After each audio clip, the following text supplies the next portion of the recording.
Bonjour à toutes et à tous.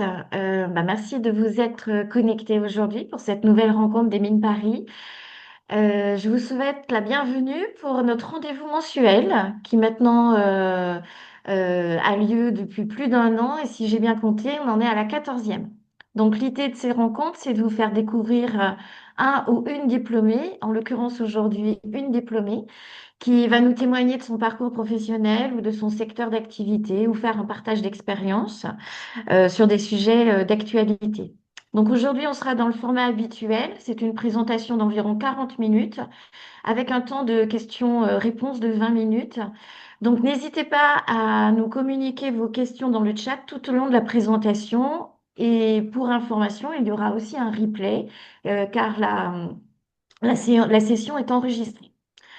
Donc, nous sommes ravis d'accueillir Esther Fadiga, qui est diplômée en 2021 du master spécialisé ERC, expert en prévention des risques et en gestion des crises dans l'industrie.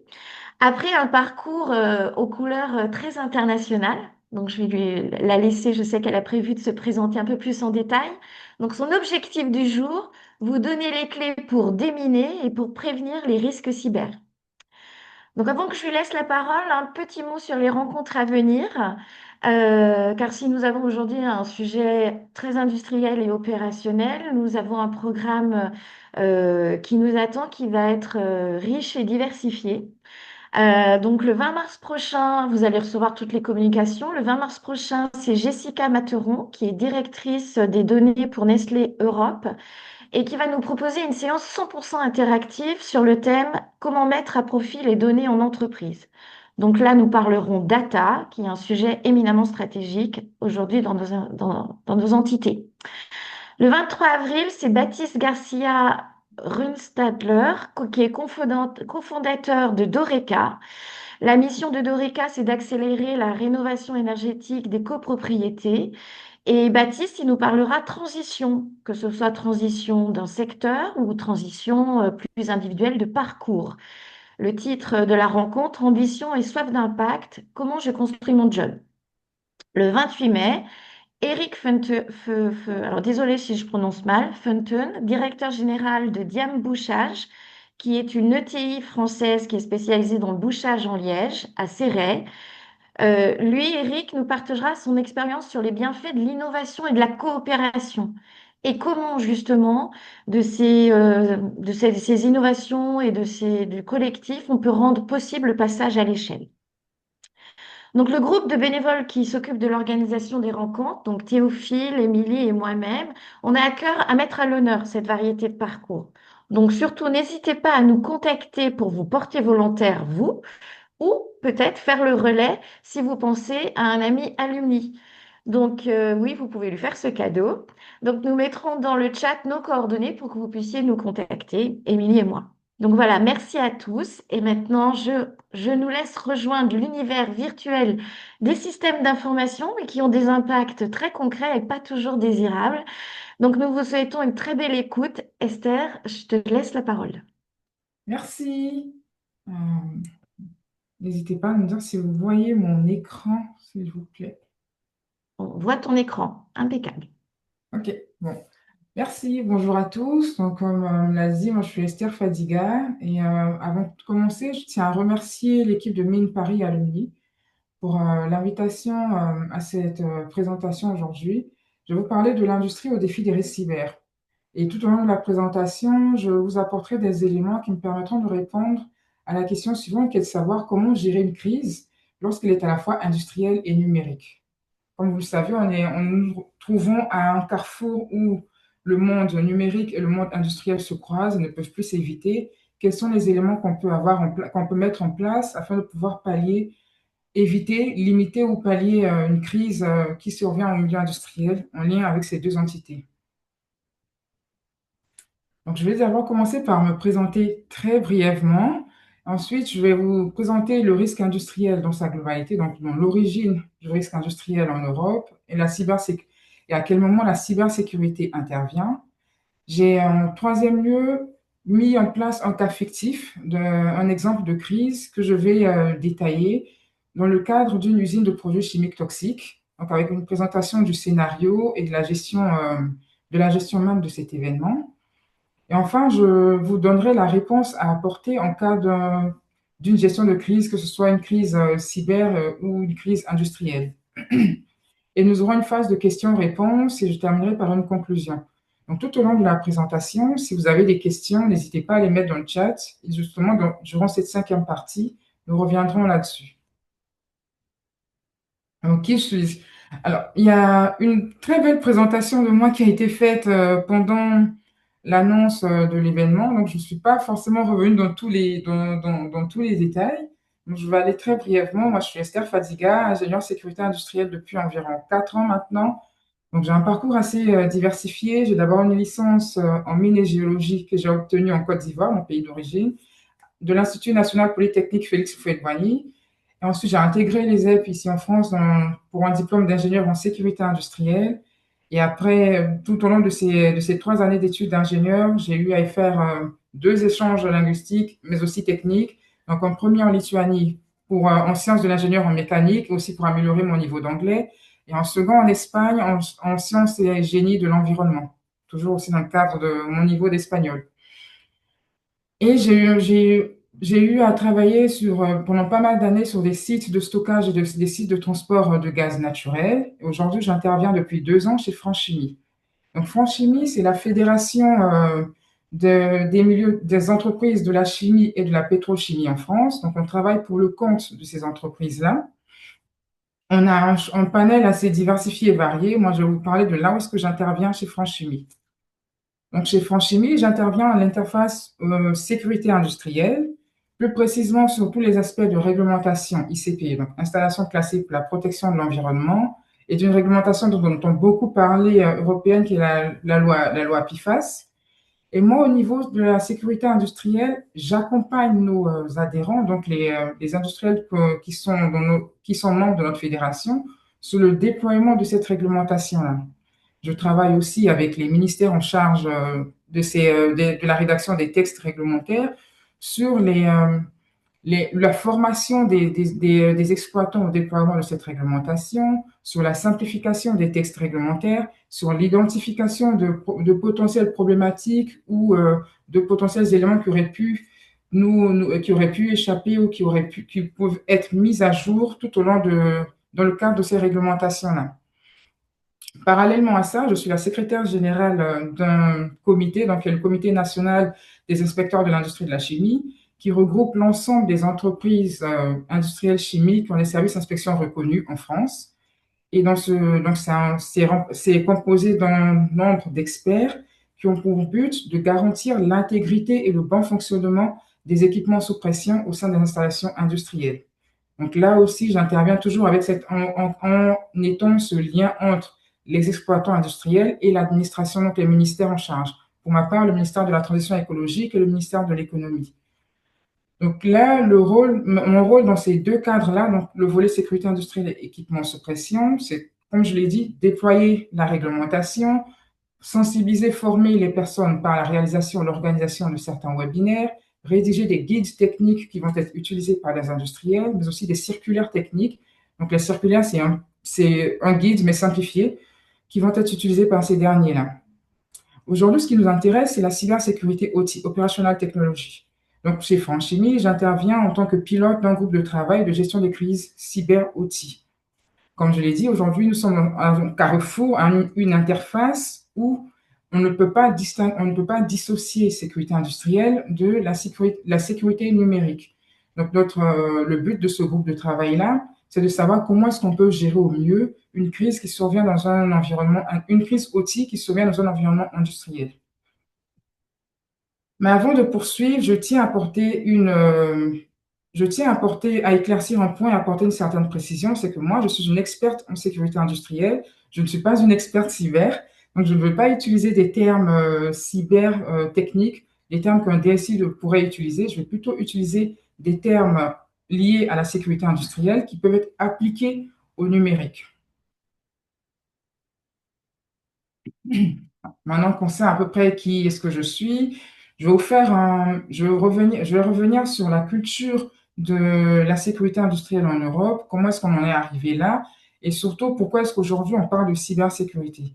Parce qu'effectivement, la sécurité industrielle, c'est un risque qui est connu, qui a été étudié, mais on est face aujourd'hui à un risque émergent qui est le risque numérique en lien avec la cybersécurité. Alors, la sécurité industrielle en Europe a commencé, sérieusement commencé après l'incident de Seveso qui a eu lieu il y a 50 ans. Donc, Seveso, c'est situé près de Milan en Italie.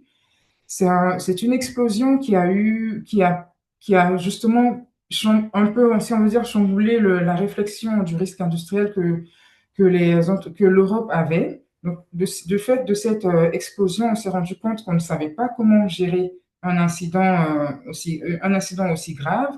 On n'avait pas forcément de plan d'urgence qui était mis en place, ni de plan de communication qui était bien préétabli. Donc de là, les cadres européens se sont dit il va falloir cadrer réglementairement parlant le milieu industriel. C'est ainsi qu'est née la directive Seveso.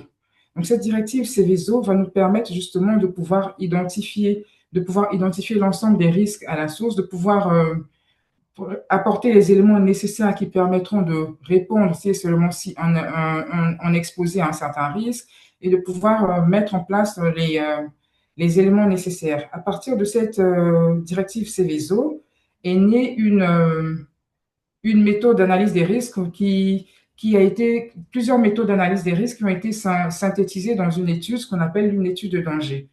Donc, l'étude de danger, ici, c'est un recueil, un document qui peut faire peut-être même 300 voire plus de pages, qui va permettre d'identifier chaque risque à la source au sein d'une entreprise industrielle.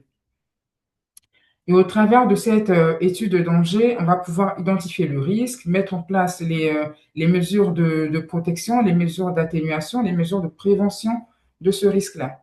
Donc, de là sont nées des méthodes d'analyse structurées. Il y a une méthode que j'aime bien utiliser qui est la méthode du nœud papillon, que vous trouvez illustrée dans cette présentation. On appelle nœud papillon tout simplement parce qu'on a l'impression de voir un papillon qui déploie ses ailes. Donc, cette méthode va nous permettre de pouvoir, à partir d'un événement redouté central, donc un événement qu'on ne souhaiterait pas, qu'on voudrait éviter, de pouvoir identifier des mesures, des mesures qui vont nous permettre de prévenir la réalisation de cet événement-là. Donc, c'est tout ce qui se situe à gauche de ce nœud papillon. Donc, comprendre les causes de cet événement. À travers ces causes-là, on a les événements initiateurs, on a des barrières de protection que l'on peut mettre en place. Donc, ces barrières de protection peuvent être des facteurs organisationnels humains, donc la formation, la sensibilisation du personnel, la mise en place de certaines soupapes, la mise en place des détecteurs de certaines alarmes. Mais si et seulement si, malgré toutes ces barrières de prévention, l'événement venait à se produire, on va étudier la conséquence de cet événement-là afin d'en limiter l'impact. Et donc là, on se retrouve à droite de notre événement redouté central. Et c'est là qu'on va mettre en place des barrières de protection. On va identifier les phénomènes dangereux qui peuvent découler de cet événement, mettre des barrières qui vont nous permettre de nous protéger et de limiter les effets que cet événement pourrait avoir au sein d'une industrie. Et au sein de notre site. Et parmi ces barrières de protection, on a le plan d'opération interne, qui est un outil, c'est un peu comme vous voyez, dans nos immeubles, on a un plan d'évacuation, un plan d'urgence en cas d'incendie. Bon, là, on a le POI qui va jouer ce rôle-là, mais en étant beaucoup plus scientifique, beaucoup plus technique et qui va nous permettre de justement gérer au mieux une crise qui survient à l'intérieur de notre site.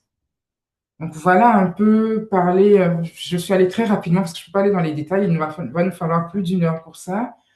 Je vous ai un peu parlé de la culture Céveso et à quel moment est-ce qu'on en parle de maîtrise de risque industriel. Donc aujourd'hui, grâce à tous ces éléments, 50 ans après, on sait gérer une fuite toxique, on sait gérer une explosion, un incendie. Et aujourd'hui, on n'est pas surpris, on n'est pas dans l'anticipation du risque, on est plutôt dans la maîtrise. Mais par contre, il y a un élément qui est novateur, qui est apparu et qui prend une place de plus en plus prépondérante dans notre système, c'est le numérique. Et donc là, on se pose la question de savoir, on sait gérer les défaillances accidentelles, qu'en est-il des intrusions numériques qui eux, sont des risques qui peuvent être intentionnels. Comment est-ce qu'on peut mettre en place une politique de gestion des crises liées aux entités numériques? À ce moment-là, on va se poser la question de savoir pourquoi est-ce qu'on doit intégrer le risque cyber dans notre environnement industriel. À quel moment est-ce que le risque cyber va devenir un risque industriel? Là, on repart sur toutes les évolutions du système industriel qu'on a vu dans notre nouvelle ère actuellement. Aujourd'hui, si je prends par exemple le cas de notre vie individuelle, on est tous connectés. On a tous une montre connectée, on est tous connectés sur nos téléphones, sur nos différents réseaux. On se rend compte que le flux de circulation des données est de plus en plus grandissant. Ça, c'est à notre échelle personnelle. Dites-vous que cette même chose se produit aussi pour le niveau industriel. Donc, on a une forte croissance de l'interconnexion entre l'interface IT-OT. Les systèmes sont de plus en plus connectés. On a une forte automatisation des process. Ça nous permet d'aller beaucoup plus vite, de gagner, donc en gros, de gagner du temps, de faire pas mal d'économies, mais aussi de garantir une certaine sécurité d'une part. Par exemple, si on prend une cuve de stockage de produits chimiques ou de produits dangereux au sein d'un site industriel, avant, pour pouvoir faire l'inspection de cette cuve, il fallait arrêter, faire intervenir une personne pour réaliser cette inspection. Aujourd'hui, grâce à l'automatisation des process, grâce à la digitalisation de certains de nos process, on peut utiliser des robots qui vont être pilotés à distance pour pouvoir réaliser ces inspections-là.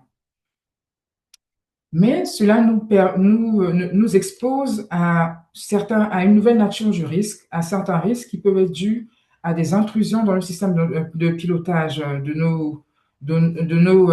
nos industries, à la manipulation des process, des paramètres et des différents process auxquels on appartient, à la désactivation même de nos alarmes, en d'autres termes, conduire à une perte de confiance dans nos données ou à une perte d'intégrité de nos fonctionnements. Mais avant de poursuivre, je me suis rendu compte qu'il y a pas mal de confusion qui persiste entre IT et OT. Et comme je vous l'ai dit, je ne suis pas une experte, donc je vais utiliser des termes une experte en cybersécurité, donc je vais utiliser des termes qui seront très familiers et très simplistes pour pouvoir expliquer cette différence entre IT et OT. Donc, il faut savoir que l'IT, donc la technologie de l'information, elle est basée sur en gros des systèmes informatiques classiques.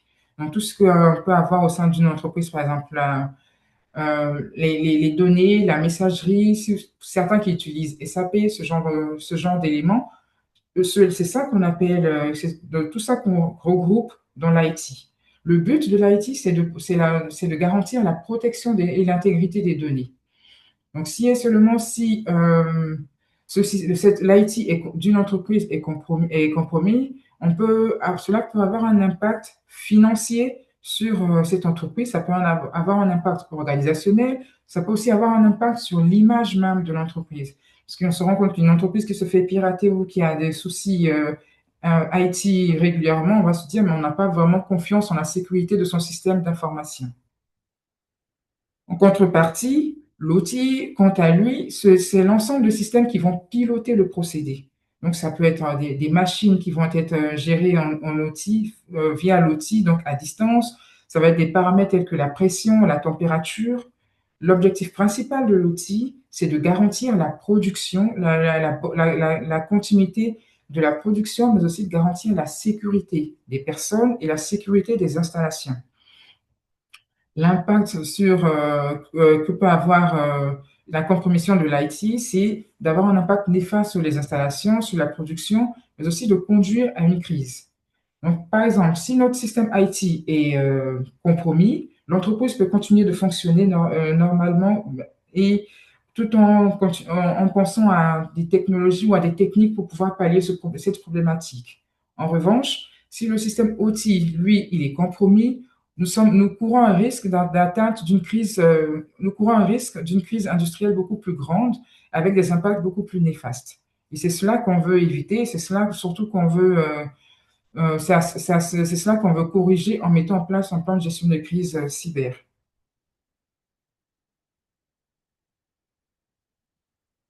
Maintenant, je vais étaler l'exemple de crise avec le cas fictif, un cas fictif très réaliste que j'ai imaginé dans une usine de produits chimiques toxiques.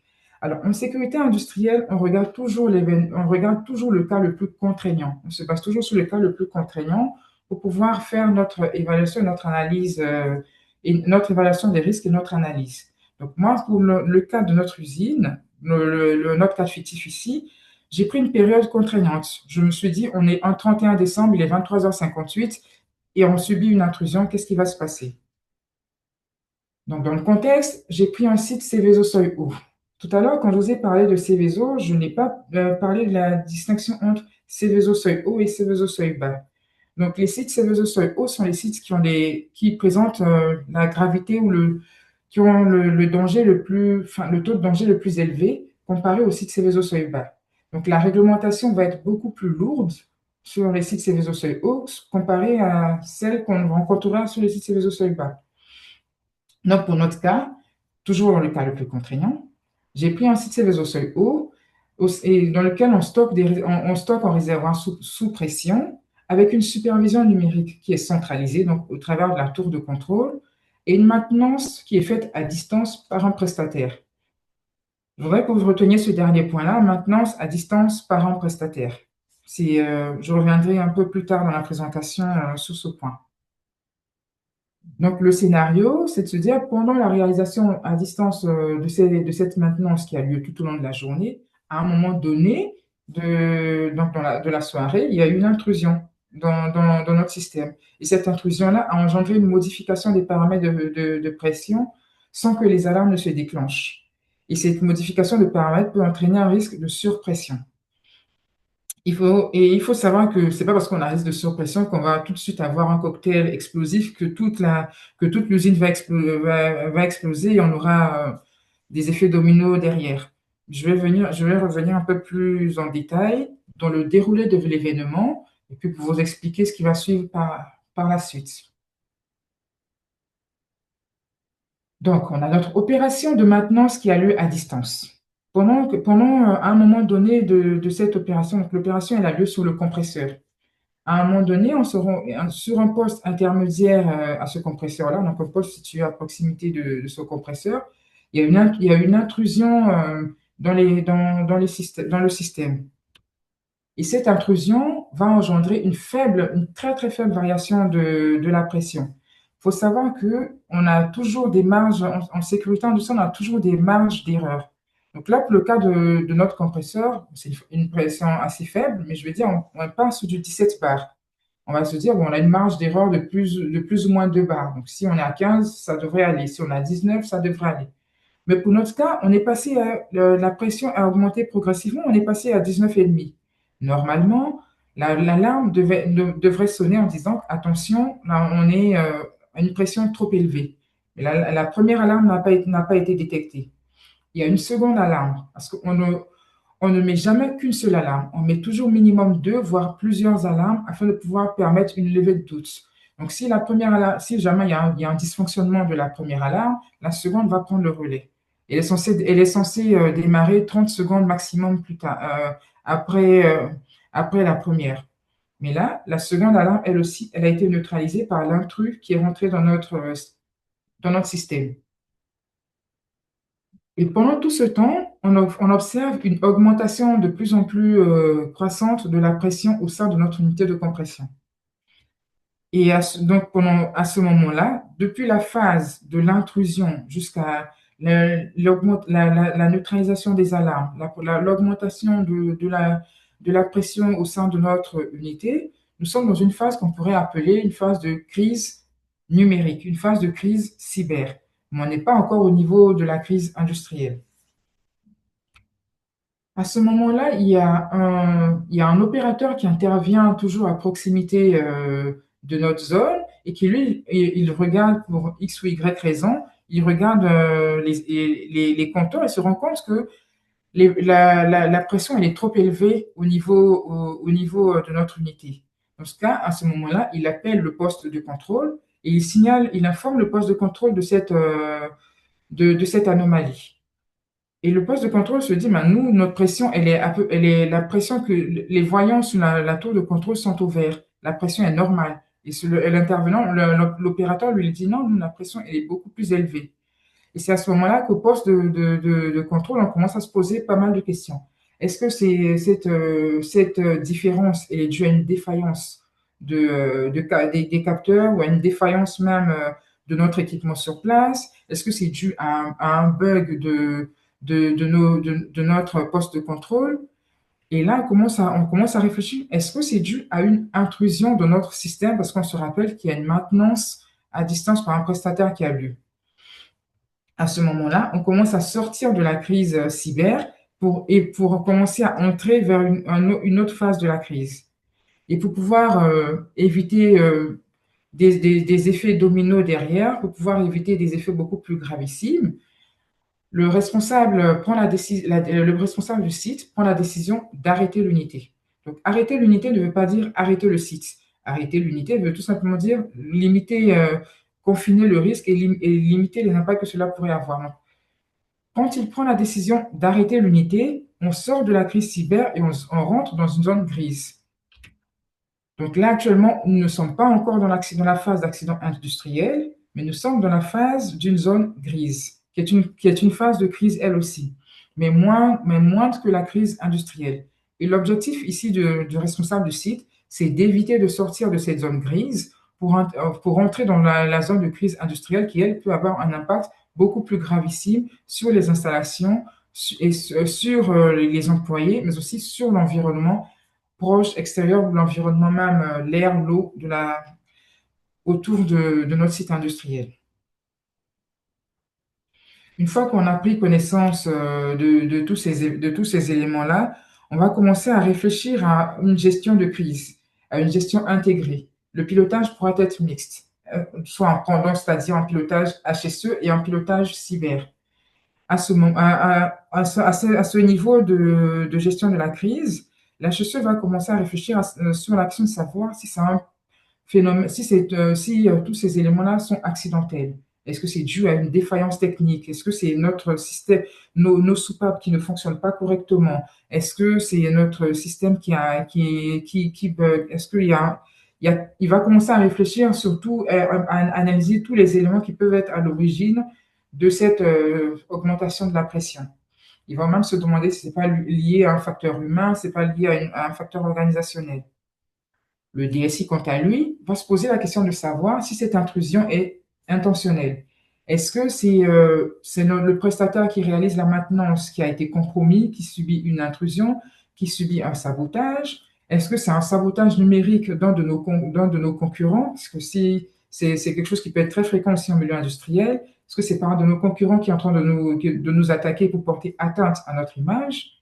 Ou même, est-ce que nous ne sommes pas victimes d'une attaque terroriste? Et ensuite, les deux vont se regrouper et se dire, mais attention, l'incident cyber donc lié à cette intrusion dans notre système peut avoir un impact aussi et qui peut engendrer une explosion, un incendie ou un déversement de produits toxiques par derrière. Donc là, on va se demander comment est-ce on peut gérer au mieux cette crise, qu'est-ce qu'on doit mettre en place pour pouvoir limiter l'impact et corriger l'événement auquel on fait face. Et c'est là que je vais présenter les réponses que l'on doit apporter dans le cadre d'une crise hybride. Parce que là, la crise qu'on a rencontrée dans l'exemple que j'ai présenté, ce n'est plus qu'une crise, ce n'est pas une crise cyber, ce n'est pas une crise industrielle, mais ce n'est plus une crise cyber non plus. On est dans un entre-deux qui est on est dans une zone grise qui est un mix des deux. Donc là, on se retrouve dans une crise hybride. L'idéal, c'est vrai d'avoir une gestion de crise hybride. Et moi, lors de mes interventions auprès des industriels et à travers tous les échanges que je mène, je me suis rendu compte qu'il n'y a pas de plan de crise commun entre les entités cyber et la sécurité industrielle. Donc, on a un plan de crise cyber à côté. Là où je vous ai présenté dans l'exemple précédent, il y a là le DSC qui va se poser des questions pour savoir si c'est une intrusion.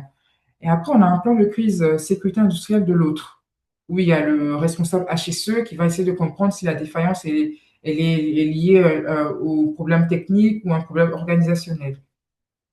Mais il n'y a pas un carrefour où les deux se croisent.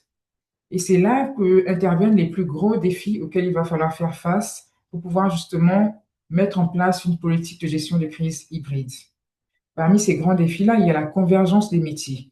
Il faut qu'on s'organise de telle sorte que le métier de la cybersécurité en milieu industriel, ainsi que le métier du responsable sécurité industrielle ou de l'HSE réussissent à s'emboîter et à former un puzzle qui s'emboîte parfaitement pour pouvoir justement répondre favorablement, correctement à une crise afin d'en limiter son impact. Et cela va se passer par une culture commune entre HSE et numérique, avec la formation et la sensibilisation des différents opérateurs, du personnel, en faisant une articulation entre le POI, donc le plan d'opération interne, qui est l'outil de gestion des crises par excellence en termes de sécurité industrielle, et le plan cyber, faire de telle sorte à ce qu'on obtienne un POI hybride. Mais il y a un élément qui est très important aussi, c'est la réalisation d'exercices de crise hybride. Moi, j'aime bien réaliser mes exercices de crise en période non ouvrée. Comme là, je l'ai pris pour l'exemple, un 31 décembre. Bon, mon dernier exercice que j'ai eu à faire était un soir en semaine, un vendredi nuit. Donc là, c'est un exemple assez parfait. Comme ça, on a tous les éléments ne fonctionnent pas normalement. Il y a par exemple le cas d'astreinte qui est chez lui, donc qui vit à 20 minutes du site industriel, donc on va devoir appeler, réveiller au milieu de la nuit et venir.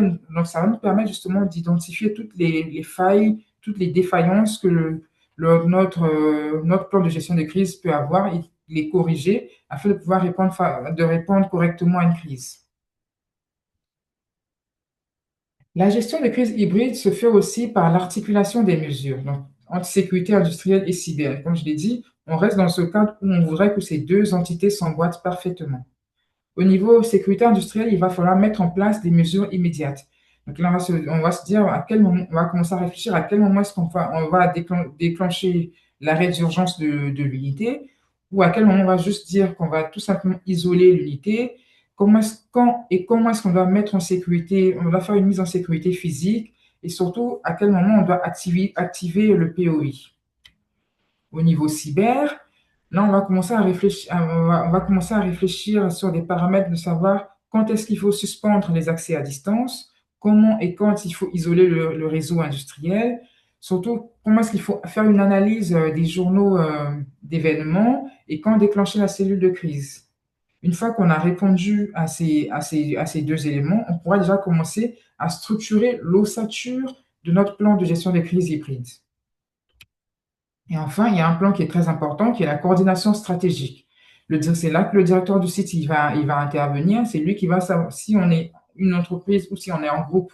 Un groupe, si on appartient à un groupe, c'est lui qui va savoir, qui va nous dire comment est-ce qu'on va communiquer au sein même de l'entreprise, comment est-ce qu'on va communiquer au sein du groupe, à quel moment on va donner on va donner les informations aux médias, comment est-ce qu'on doit communiquer auprès des autorités. Quel est le message type qu'on doit envoyer auprès des autorités? Parce que c'est pas pendant que la crise survient qu'on va réfléchir à l'SMS qu'on doit envoyer ou on va réfléchir à où est-ce que se trouve quel est le numéro des services de secours les plus proches de notre site.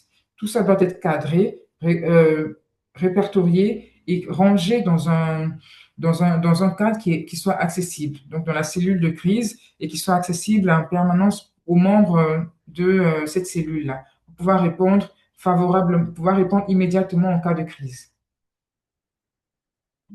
Et il faut savoir que nous, notre objectif, ce n'est pas ce qui prime pour nous, c'est la sécurité physique. Ce n'est pas de savoir de comprendre concrètement ou totalement la problématique numérique. C'est vraiment de garantir la sécurité des installations, des personnes et par ricochet la sécurité de l'environnement.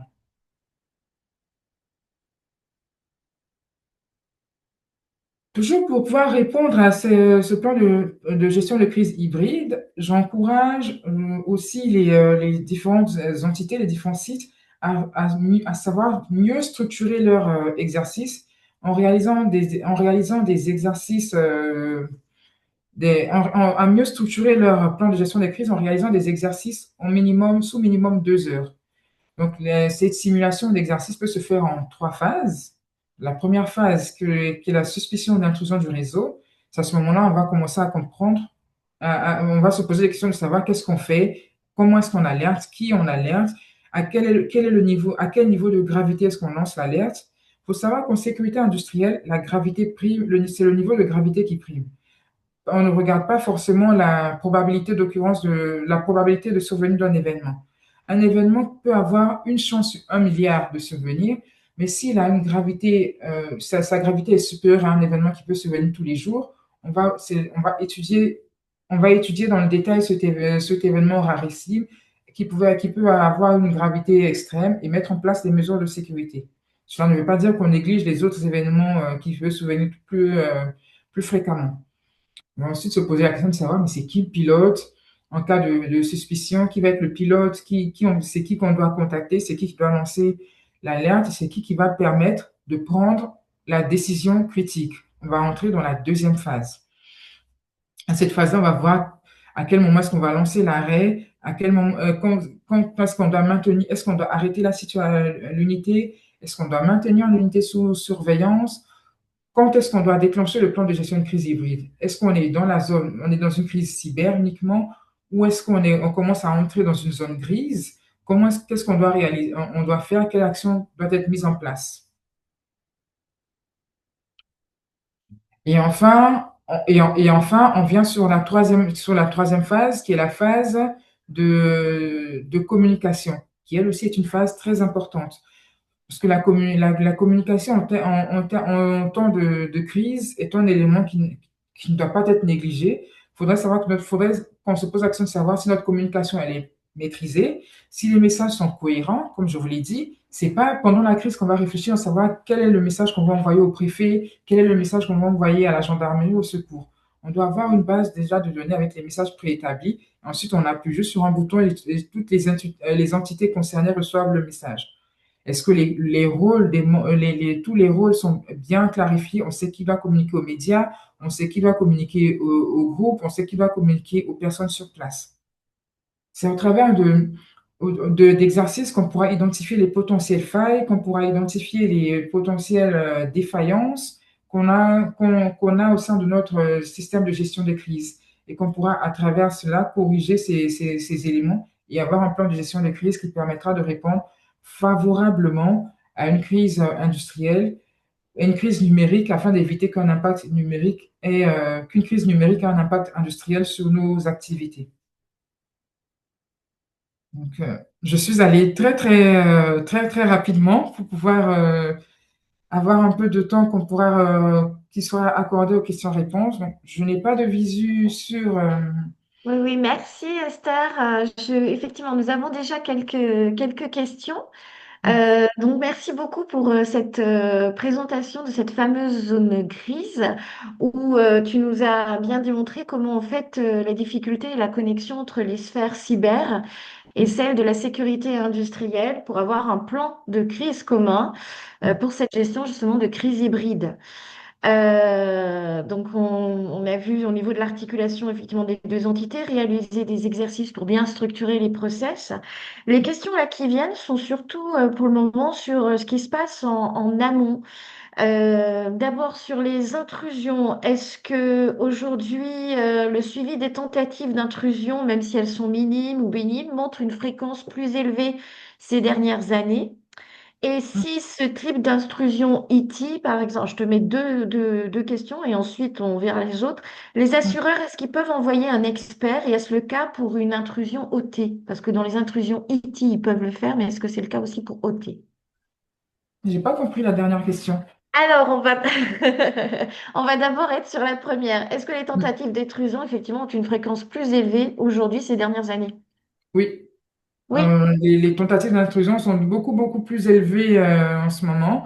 Et c'est d'ailleurs pour ça qu'on est en train qu'on considère qu'il va falloir vraiment prendre en compte ces éléments-là dans le plan de gestion de crise. Et il y a d'ailleurs même une directive européenne qui est en train d'être développée et qui va, on espère, bientôt être mise en place ici en France, qui est la directive NIS 2, qui va justement permettre de pouvoir cadrer tous ces éléments-là. D'accord. Si on reste en amont, une question nous posait la question de la politique d'achat pour les prestations de maintenance.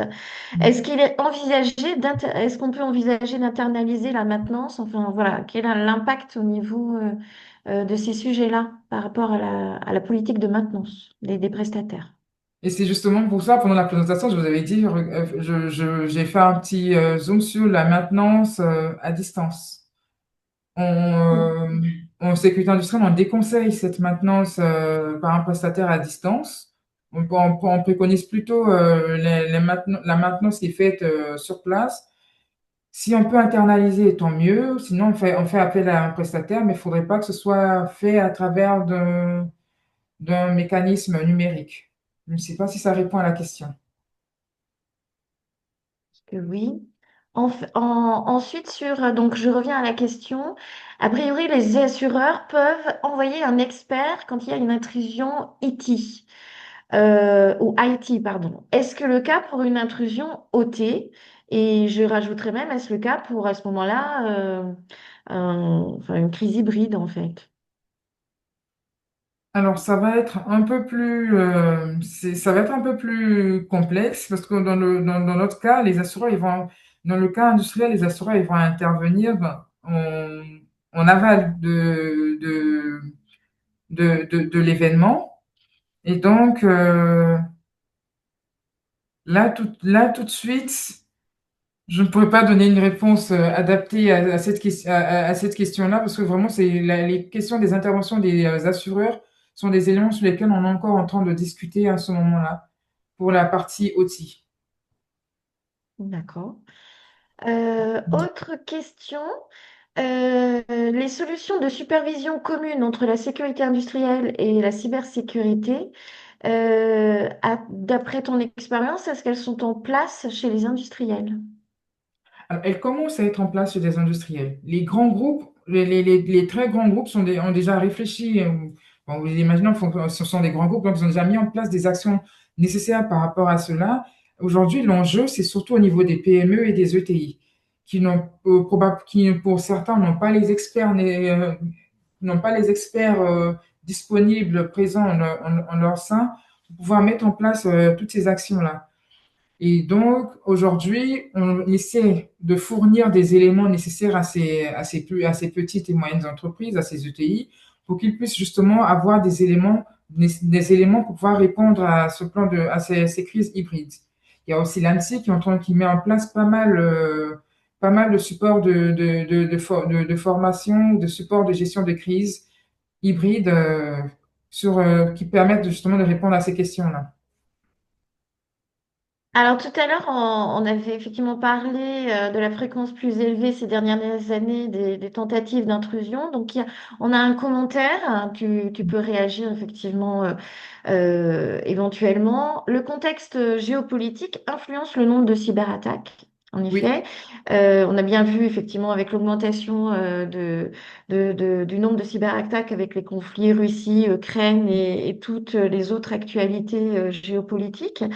Par exemple, la cyberattaque de Jaguar au UK, en Angleterre. Voilà, je ne sais pas si tu as d'autres exemples, d'autres partages d'expérience là-dessus. Alors, j'ai plein d'exemples, mais pour des raisons, pour certaines raisons, je pourrais pas donner des exemples à proprement parler, ni mentionner d'entreprise. Mais effectivement, le contexte géopolitique influence énormément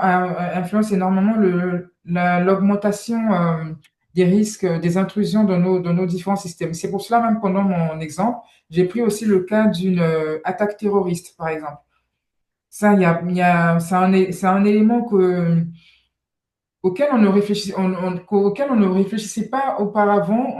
Auparavant, on ne se disait pas qu'il serait possible d'avoir une attaque terroriste au travers d'une intrusion de notre base de données. Mais ces 10 voire 15 dernières années, cette question, elle est de plus en plus présente au sein des postes décisionnaires, au sein des directions des différentes entreprises industrielles. Et on se demande comment mettre en place justement des paramètres permettant de pallier cela. Merci. Alors, autre contexte, là pour le coup, par rapport au progrès technique, on a bien sûr l'IA qui doit aussi, à mon avis, s'inviter dans le contexte. Donc, comment est intégrée l'IA dans la gestion des crises cyber? Et je pense qu'il doit y avoir une préoccupation particulière pour cela. En tous les cas, comment on intègre, ça doit être un nouveau risque dans le contexte cybersécurité. Alors oui, c'est justement, l'IA, elle est omniprésente aujourd'hui dans ces domaines-là, et c'est pour ça qu'on intègre un peu dans la partie outils, où quand je vous dis que tout est automatisé, tout est fait au travers d'une intelligence artificielle.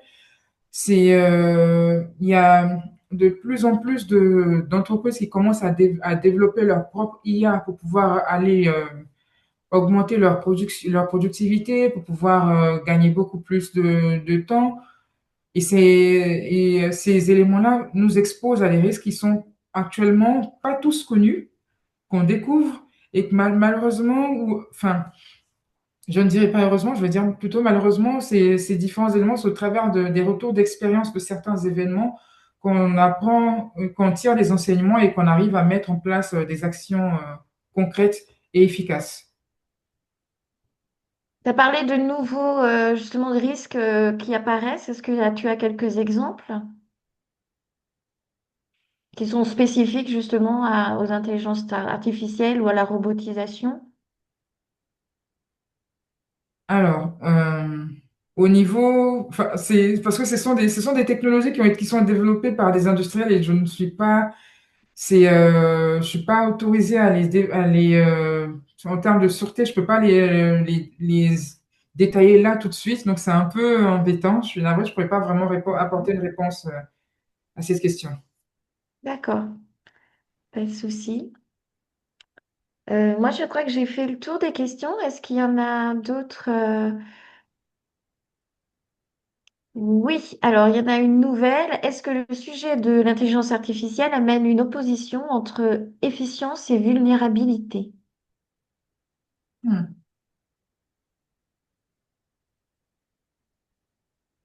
Oui et non. C'est, je dirais, très bonne question, je dirais oui et non. Parce que justement, ça va nous permettre, cette intelligence artificielle, le but, c'est de nous rendre beaucoup plus efficients et justement de limiter l'impact que cela pourrait avoir sur la vulnérabilité de nos activités. Mais par derrière, ça nous expose. Ça nous expose parce que c'est quelque chose qu'on ne peut pas on ne peut pas contrôler nécessairement et on peut se faire pirater, par exemple. C'est un peu dommage parce que j'ai tellement d'exemples qui me viennent en tête, mais je ne peux pas ça me pique un peu, désolé, mais C'est pas grave. ouais. Alors, il y a effectivement par rapport à la gouvernance, du coup, sur tous ces sujets-là, est-ce que les directions ont une conscience assez claire des risques encourus quand ils développent effectivement de nouvelles, Oui, comme l'IA ou la robotisation, etc. de plus en plus. Ça a pris du temps. Ça a pris le temps qu'il fallait que ça prenne. Mais de plus en plus, les directions commencent justement à intégrer cette notion de risque que le numérique peut engendrer. Et surtout quand on voit l'impact que cela peut avoir, on ne se rend pas compte, mais une intrusion dans le système peut vraiment dégrader l'image qu'une entreprise peut avoir. Aujourd'hui, on sait tous que l'image pour les dirigeants des entreprises, elle est primordiale. L'intrusion dans le système peut avoir un impact sur les installations, sur les personnes, sur l'environnement. Donc, c'est des questions qui, autrefois, il y a sur lesquelles on ne réfléchissait pas nécessairement il y a 10 ans. Mais aujourd'hui, on met en place, les entreprises en tout cas font tout pour mettre en place des mesures pour pouvoir garantir leur sécurité vis-à-vis de tous ces risques-là. Très bien. Bah écoute, on peut encore attendre un petit peu s'il y a d'autres questions. Alors il y a effectivement, vient d'arriver. Alors c'est Christophe Griffet qui nous dit, il me semble que les principaux exemples de cyberattaques qui nous viennent à l'esprit sont plutôt centrés sur les outils de gestion, effectivement sur les données ou sur tout ce qui concerne les banques, la téléphonie, enfin les risques financiers, etc., que plutôt sur les outils industriels. Est-ce que c'est faux? Est-ce que c'est vrai? Quel est ton avis là-dessus? C'est totalement vrai. Pardon.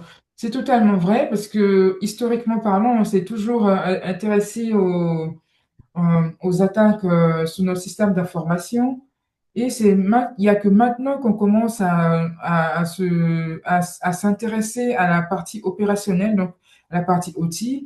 Et c'est pour ça que j'ai fait le distinguo entre IT et OT, parce que beaucoup de personnes, et même quand j'interviens au sein de auprès de certains industriels, avec même certains ces experts, beaucoup ne distinguent pas les deux. Et donc, ils mettent tout dans un même panier qui est le panier IT. Et aujourd'hui, l'OT, qui était quelque chose qui semblait être inconnu, commence à intéresser beaucoup plus. On commence à se poser pas mal de questions là-dessus, sur les risques que une attaque OT peut engendrer au sein d'une industrie. Quelles sont les mesures à mettre en place pour justement garantir la sécurité de nos process? Parce que les process sont de plus en plus automatisés, ce qui n'était pas le cas il y a quelques années. Donc il faut un certain temps aussi pour enfin, il a fallu la culture, cette culture de risque opérationnel technologique commence à naître auprès de tous.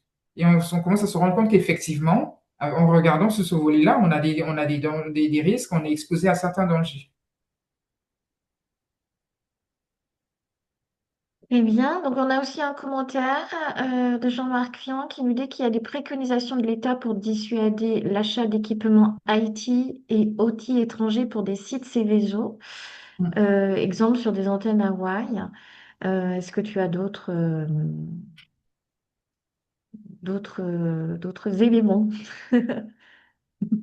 Vous voulez vraiment il y a pas mal effectivement, ça existe. Et en fonction des activités, s'il y en a certains qui veulent, on peut échanger un peu plus en détail plus tard, mais je ne vais pas vous donner des éléments.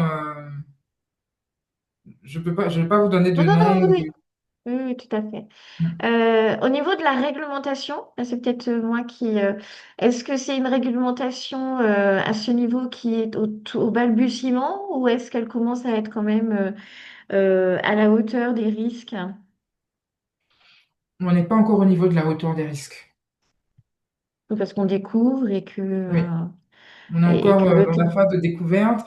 On commence, là, enfin, on est entré dans cette phase de prise de conscience. Et là, on se dit, maintenant, on va commencer à mettre en place des éléments mais ça paraît encore flou pour certains.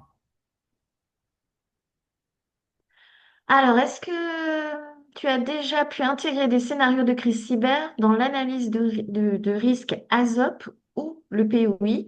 En général, l'analyse des risques cyber est plutôt à part et très difficile à intégrer dans les analyses de risque métier HSE. Oui, Je crois que c'est- alors c'est exactement l'objet de notre groupe de travail actuel. Et je confirme, c'est pas évident. Et on rencontre pas mal de difficultés. Mais c'est faisable, c'est possible. Et actuellement, là, nous, on est en train de travailler sur la rédaction d'un POI commun. Donc, entre le POI sécurité industrielle, donc HSE, et le POI, enfin, le plan de gestion de crise cyber, pour pouvoir justement en ressortir un POI hybride. Et là, c'est un groupe de travail sur lesquels on a des experts IT, OT, des experts sûreté, des experts sécurité. Je ne vous cache pas que ce n'est pas tout simple. Donc oui, je confirme, c'est pas évident, mais on va y arriver. Très bien. Bah écoute, moi il est 56 donc on peut être à l'heure, on va être à l'heure. Je crois qu'il y a plus Il n'y a plus de questions. En tous les cas, un grand merci à toi, Esther, de nous avoir partagé cette présentation. Merci aussi à tous pour nous avoir connectés. Effectivement, j'en profite. Vous avez compris aussi que on cherche des présentateurs, en tous les cas des diplômés, des alumni qui voudraient partager votre expérience. Et on aime la parité, donc que ce soit des profils féminins, des diplômés avec EE ou des diplômés et pour animer ces rencontres aussi. Effectivement. Une slide de Voilà, conclusion. donc merci beaucoup. J'ai une slide de conclusion justement pour répondre Vas-y, aux thématiques posées plus haut. Euh, Si j'ai encore un peu de temps, je sais, j'ai pas de. Ouais. vas-y, t'as 3 minutes, c'est bon. Bon, donc pour répondre à la question de savoir comment est-ce qu'on peut limiter l'impact d'un risque numérique en milieu industriel, la première réponse, c'est d'arrêter de travailler en parallèle entre HSE et cyber. C'est qu'il faut que ces deux se croisent, ces deux entités se parlent et fassent se croisent et fassent un plan commun pour pouvoir justement développer ce plan de gestion de crise hybride dont qu'on a évoqué tout à l'heure.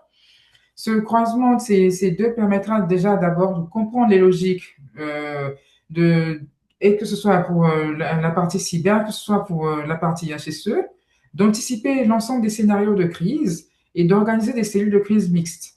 Donc, ce n'est pas évident. Dit comme ça peut paraître simpliste, mais c'est des données, des expertises, un temps de travail, un temps de compréhension, d'appropriation des métiers de chacun et des retours d'expérience aussi. Malheureusement, c'est à travers des retours d'expérience qu'on s'améliore dans ces métiers. Donc, c'est aussi avoir pas mal de retours d'expérience des incidents qui ont pu avoir lieu, gravissimes ou non, pour pouvoir justement formuler une cellule de crise qui permettra de répondre favorablement et positivement aux potentielles attaques que l'on peut subir, aux intrusions que l'on peut subir au milieu industriel. Et pour terminer, je dirais que aujourd'hui, nous ne sommes plus uniquement dans la protection des installations industrielles, mais nous intervenons nous rentrons dans une ère dans laquelle on est face à un système industriel connecté. Donc, il est indispensable de pouvoir réfléchir connectivité, automatisation et emboîtement avec le système industriel pour pouvoir justement éviter qu'un autre accident, une autre explosion de type Céveso ne survienne. Parce avec l'impact OT, ça pourrait avoir, avec la phase OT, ça pourrait avoir un impact très considérable sur nos activités. Donc voilà un peu. Oui, c'est possible de limiter le risque que l'on peut avoir, mais pour cela, il va falloir il va falloir que les deux entités travaillent ensemble et fassent point commun. Très Je vous bien. remercie de votre attention et si jamais vous avez d'autres questions qui se viennent, vous pouvez me contacter soit via LinkedIn ou par mail et je me ferai un grand plaisir de répondre à toutes vos interrogations.